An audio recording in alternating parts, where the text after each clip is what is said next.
Hello, true believers! We have finally reached the end game for Marvel's MCU. I'm Griffin Black Panther Garcia, and this is SB Entertainment, Special Marvel Edition.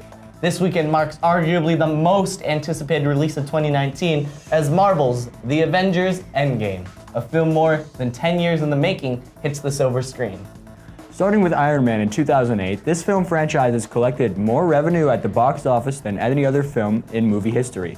So in honor of its release, let's get all you newbies up to date, while catching the rest of you up on where the Marvel Universe stands up to this point. I'm Patrick McNabb, and let's start where it all began, Jon Favreau's Iron Man. Arms dealer Tony Stark is in the Middle East, where he's attacked. He builds an arc reactor to power a magnet to keep shrapnel from his heart. The reactor will later power the Iron Man suit. After escaping, Stark becomes a superhero, which forces him to have a change of heart, but his mentor Stain wants his arc and him out of the company. Actually, he's the one who paid the insurgents to kill Stark in the first place. Stain, with his own iron suit, and Stark face off at the end of the film. Originally played by Academy Award nominee Edward Norton, the film gives us the origin story of the Hulk. When scientist Bruce Banner was hit with gamma radiation, he is transformed into a green, raging monster when he gets angry and his heart rate is elevated. General Ross wants this technology for the military. Banner just wants to be left alone, but is also in love with Ross's daughter, Betty. One of Ross's subordinates starts taking a super soldier serum to catch the Hulk, but takes too much and turns into an evil Hulk, known as the Abomination. After Abomination starts destroying the city, Ross wants the Hulk to fight and stop him. Hulk subdues the monster and runs away to live far away from people he may hurt or kill. 6 months after his coming out as Iron Man, Tony Stark's superhero career has him on the top of the world, having successfully privatized national security. However, the technology that's keeping Stark alive is also killing him. Stark does battle with the twin demons of paladin, poisoning, and the bottle, only to have to face Ivan Vanko, aka Whiplash, a Russian physicist with an axe to grind against the Stark family, and a fearsome supersuit powered. Vanko finds a deep-pocketed ally in arms dealer Justin Hammer, and uses his resources to build a drone army to try to destroy Stark. Of course, Iron Man introducing us to War Machine, piloted by Stark's best friend, James Rhodes. Loki, the Norse god of mischief, is jealous of his older brother Thor, who is set to become the next king of Asgard after his father, Odin, retires. But after an attack on his home, Thor disobeys his father and is banished to Earth, minus his powers and his hammer, where he meets Jane Foster. While on Earth, he falls in love with Jane and learns humility. Loki also tries to kill him, but Thor regains his powers and returns to Asgard to fight and conquer his misguided brother. World War II has broken out, and all that tiny Steve Rogers wants to do is enlist and fight the Nazis. But he's too fragile and doesn't meet requirements, so the government experiments on him with a super soldier serum. And it worked. He's athletic, strong, and ready to take down the bad guys. After he was mainly used for propaganda, he breaks command and rescues his best friend, Bucky Barnes, from Hydra, a Nazi-like organization also bent on taking over the world. He eventually meets and faces off against the Red Skull towards the end of the war and thwarts his plan. Bucky is presumed dead in the movie, but we later find out in Winter Soldier that's not the case. Loki returns to cause trouble, making a deal with Thanos. Thanos provides Loki with an army to take over Earth after he failed to conquer Asgard, and Loki will secure the Tesseract, a powerful energy source for Thanos. The Avengers unite while bickering and fighting with each other at times, and band together to fight Loki and this alien army. The catalyst is when Loki kills S.H.I.E.L.D.'s Agent Coulson, a snarky yet lovable ally. The Avengers avenge him, defeat Loki, the Chitauri army, and become pals, but go their separate ways. Presumably to make more Marvel movies and money for Disney. The Avengers Battle of New York has left Tony Stark racked with PTSD. He spends a sleepless night tinkering with a legion of armored suits in a frantic attempt to protect his one true love, Pepper. A new threat arises closer to home, however, when the mysterious Mandarin launches a series of terror attacks, leaving Stark's former life in ruin. Stranded without access to his suits and only his wits to rely on, Tony discovers Mandarin was merely an actor under the employ of Aldous Killian, a scientist with a grudge against Stark, and access to the terrifying super soldier serum known as Extreme. Killian kidnaps Pepper to blackmail Tony into perfecting the deadly tech, leading to an epic showdown, and Stark's realization that even without his armor, he is still Iron Man. Jane Foster, Thor's girlfriend, is cursed with a dark matter called the Ether, which will eventually kill her, but Malekith wants the Ether to take over the world. After Thor and Loki's mother is killed, the estranged brothers unite against Malekith, and Loki ends up sacrificing himself to save his brother. After Loki's apparent death, Thor is able to defeat Malekith by banishing him. Thor tells his father he doesn't want to be king after the victory and would rather watch over Earth.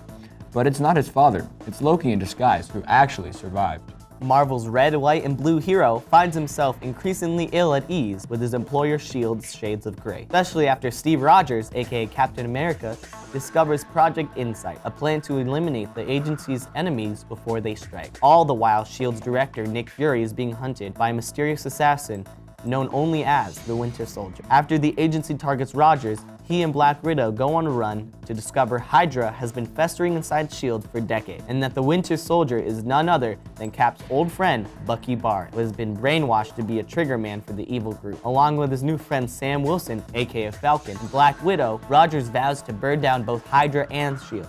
Everyone is after one of the Infinity Stones, which all wield immeasurable power. Working for Thanos to recover the stone, Kree warrior Ronin plans to destroy a planet he's been at war with by using the stone. But the ragtag gang bands together, finding comfort as fellow misfits, and defeats Ronin. In the process, Star-Lord survives holding one of the stones, which is impossible for a human, and as a result, there's a reason to believe he may be part alien, even something ancient. Iron Man and the gang take down Hydra and recapture Loki's scepter, but Tony uses the stone inside the weapon to create artificial intelligence Ultron.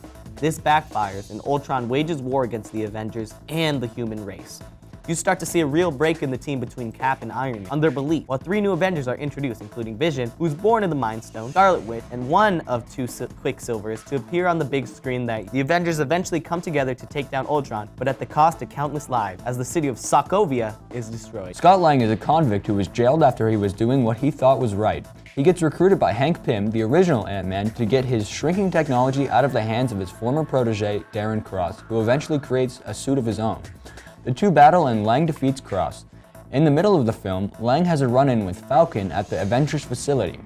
This ties into the post-credit scene and enter Ant-Man and the Wasp into the Marvel Universe. After the events that kick off this movie and past events like Age of Ultron, world governments are #done and sick of the Avengers dropping buildings and cities on innocent people. And who could blame them? After a tragic accident destroys the embassy of the humble country of Wakanda, and the Winter Soldier is framed for a terrorist attack on the United Nations that kills the king of Wakanda, a document called the Sokovia Accords gives the US government the right to control the team before they go into a war zone, to save the world, and so on. Entering the fray is the new king of Wakanda, T'Challa, who is the Black Panther. Iron Man thinks the Avengers need to be put in check. Captain America believes in people. The two collide in a battle for Bucky. The film ends with half of the Avengers in a hidden prison. Bucky is in Wakanda High-Tech's lab, reversing the Hydra brainwashing, and Captain America heading off to rescue his imprisoned friends. Benedict Cumberbatch plays Stephen Strange, a well-respected doctor whose career is ruined after a tragic car accident. He hunts down the Ancient One, who teaches him to use his inner power via the mystic arts. After the Ancient One dies, Strange leads his allies against Caecilius and his fanatics who follow Dormammu, a powerful being who has the ability to take over and destroy the world. Doctor Strange becomes the hero he was destined to be, and is given the job of Sorcerer Supreme to protect the Time Stone.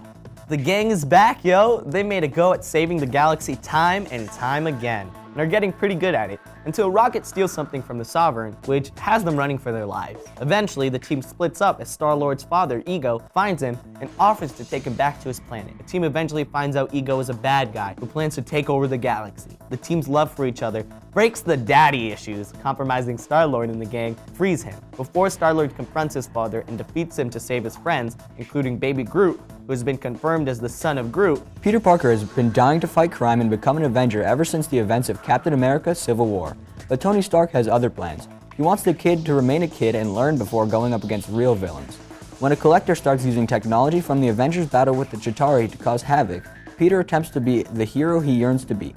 In the process, Peter learns he is Spider-Man, suit or not, but passes on an offer to become an Avenger full-time, choosing instead to be the friendly neighborhood Spider-Man his community needs. After his father's death, Thor meets his long-lost sister Hela, the goddess of death, and is easily defeated, with Hela yeeting his hamburger's existence in the process. Thor winds up in Sakaar, a planet where his Avengers teammate, the Hulk, has been living and fighting competitors in a gladiator-style arena. The Hulk is beloved here. The two escape along with a few other colorful characters, only to face off with Hela at Asgard. When the dust clears, Thor must evacuate the Asgardians and allows an old foe to destroy Asgard and Hela to bring an end to her brutal rule. Released last February, Black Panther is still one of the highest-grossing Marvel films to date. After the death of his father, T'Challa returns home to the African country of Wakanda to take his rightful place as king. When a powerful enemy suddenly reappears, T'Challa meddles as king and as Black Panther gets tested when he's drawn into a conflict that puts the fate of Wakanda and the entire world at risk. Faced with treachery and danger, the young king must rally his allies and release the full power of Black Panther to defeat his foes and secure the safety of his people before revealing himself and Wakanda's wealth and resources and science to the rest of the world. Oh snap! Mr. Stark, I don't feel so good. Too soon? Too soon. Thanos finally arrived, and to avoid too many snappy puns, we'll get right into the plot for this film. Iron Man, Thor, the Hulk, and the rest of the Avengers unite to battle their most powerful enemy yet, the evil Thanos. On a mission to collect all Infinity Stones, Thanos plans to use the artifacts to inflict his twisted will on reality. The fate of the planet and existence itself has never been more uncertain, as everything the Avengers have fought for has led up to this moment. Having gathered all the stones, the final showdown ends with Thanos snapping half of the Avengers and the universe out of existence. Much like Emperor Strikes Back ends on a down note, so did Infinity War. But as Nick Fury dusts away, he sends a page to a special someone we'll meet in less than a year later. Here's a hint. She's a Marvellous captain. The only Avengers left are Captain America, Tony Stark, aka Iron Man, Thor, Black Widow, Hulk, War Machine, Rocket Raccoon, Nebula, Hawkeye, Okoye, and M'Baku. And we'll see in the next film, Ant-Man as well. 2 years after Ant-Man Scott Lang was placed on house arrest due to his involvement with the Avengers, Hank Pym and his daughter Hope Van Dyne briefly managed to open a tunnel to the quantum realm.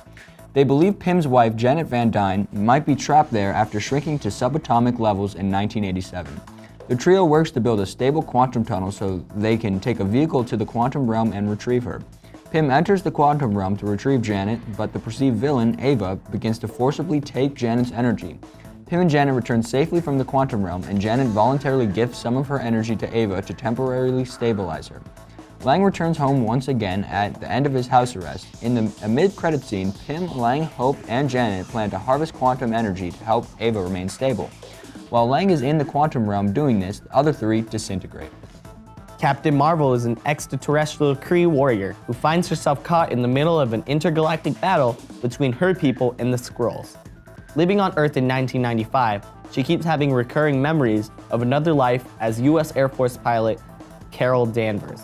With her help from Nick Fury, Captain Marvel tries to uncover the secrets of her past while harnessing her special superpowers to end the war with the evil Skrulls.